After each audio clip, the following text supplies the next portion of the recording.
Hello everyone, welcome back to my channel. My name is Dr. Ovua, and here there is no perfection, just growth. Welcome to this week's theme on wellness, resilience, and self-compassion. Let us begin with a truth we often try to outrun, and that is the fact that we live in stressful times. Not because we're failing, but because the world has fundamentally changed. In recent decades, we've seen vast economic, technological, social, demographic, and environmental shifts that have transformed every aspect of our lives. It has transformed how we work, how we eat, how we connect, how we rest, how we love, and even how we grieve or how we dream. Our homes and communities look different. Friendship has become digital. Work follows us everywhere. Food is abundant yet questionable. Movement is optional. There's remote work. Silence is rare, and certainty scarce. So, if you feel tired, if your spirit feels worn, if you're carrying a quiet heaviness you haven't quite named, let me say this to you clearly.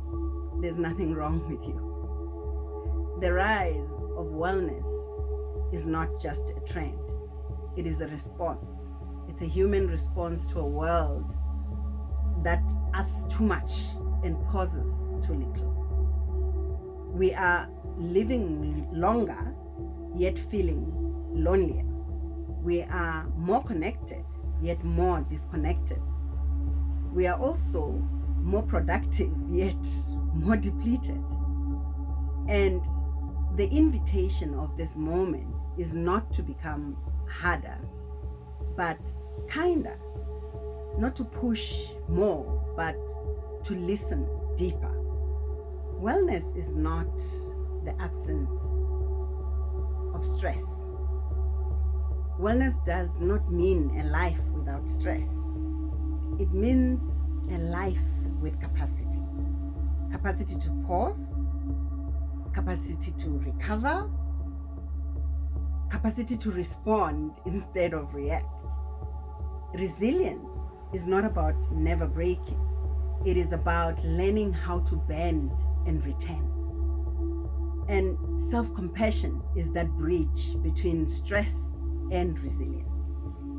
So you have to ask yourself, when life presses on me, do I become my own enemy or my own ally? When I fall short, do I punish myself or guide myself? Because the way you speak to yourself in moments of strain determines whether stress becomes injury or information. So this brings us back to self-trust. Self-trust is not coincidence. It is relationship. Confidence is visible. Self-trust is intimate. Confidence says, I can do this. Self-trust says, I will be here for myself, even if I fail. Self-trust is built over time through honesty, through listening, through keeping promises to yourself. And it is fragile. What threatens self-trust is lack of validation. Chronic dismissal, blatant favoritism, gaslighting environments, deliberate narcissistic behaviors designed to break your sense of self. In those spaces, even the strongest can begin to doubt their own knowing. So ask yourself, who am I when I'm not being watched? What do I know about myself that no one can take away? The reality is the world can be cruel, even more so in today's world where we can hide behind our screens. So armor yourself, fan your fire, and do not be afraid to dance to your own music alone. Let's talk about the liminal space and the courage to pivot. Because the desire to grow is also what often puts us in this dangerous place that we don't talk about enough. And that is the space between not fully here, but not yet there. That liminal space is where anxiety thrives, where sadness lingers, where we begin to question our worth. But it is also where transformation is born. Because you are allowed to pivot again and again and again. Our time on earth is short. Our bodies will grow tired. Therefore, we ought to maximize our potential while we are in our prime. And when the season shifts, we must shift with it. Live your life deliberately and solidify your legacy and purpose so the world knows at the end that you were here and you lived authentically. Let's talk about self-compassion as a leadership skill. Self-compassion is not softness, it is skill, because you cannot lead others to wholeness while abandoning your own. Leadership without self-compassion produces burnout, resentment. Self-compassion teaches discernment. It helps you walk away from responsibility beyond your mental capacity or even your technical capacity for that matter. Because staying where you are stretched beyond repair is not noble, it is dangerous. Ask yourself, what am I carrying that was never meant to be mine? Where am I saying yes at the expense of my sanity? Self-compassion allows us to live what no longer serves our becoming. Burnout has become a real issue in today's society. But burnout teaches us something about boundaries. Life can be ruthless if you are unprepared. Every choice you make with your energy matters, because people will demand pieces of you, obligations will pressure you, distractions will demand your agency. But hear this, learn to say no.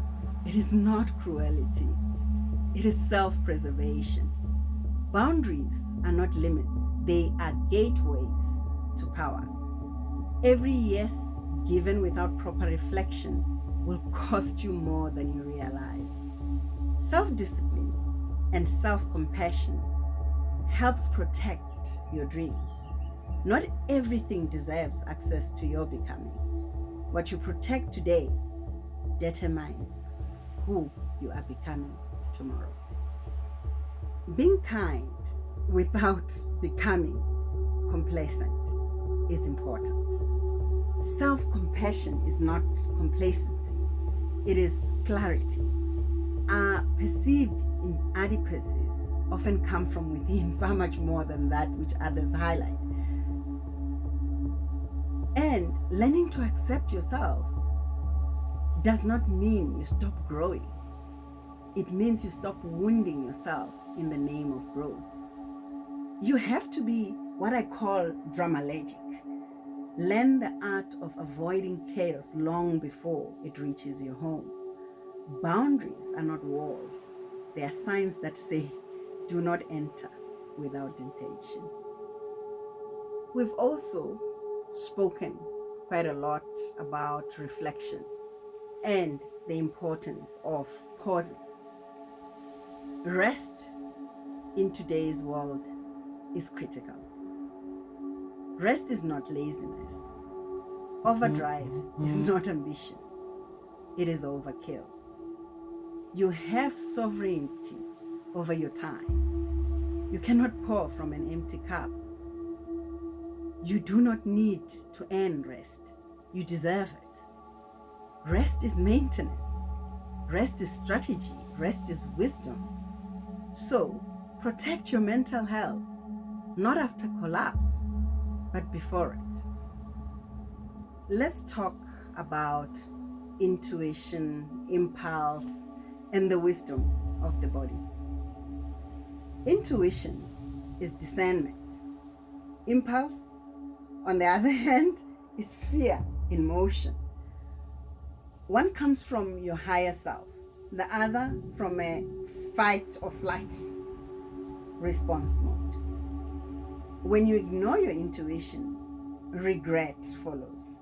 And regret steals your peace. Your body often knows before your mind does. The tightness, fatigue, restlessness, even disease. These are not inconveniences, they are messages. So it's important that we pause, listen, because ignoring your body's wisdom can be catastrophic to your mental health. Healing is not the end of struggle. And healing does not mean you never struggle again. Yes, we have to pursue healing because the mind deserves the rest so that we can handle more. Healing means you recover faster. You recognize the warning signs. You respond with compassion instead of shame. Resilience is not the absence of pain. It is the presence of tools that help you deal with the pain so that you can recover faster. And self-compassion is the one tool that never expires. So if you are weary today, keep going. Not because life will stop being hard, but because you are equipped. You are learning, you are adapting, you are becoming. And that is more than enough for now. I want to invite you to my live on TikTok on Thursday, 29th Jan at 8 p.m. where we will practice the pause. Join me and let's practice it together. It is not a space for perfection. Come as you are and let's learn to pause together. See you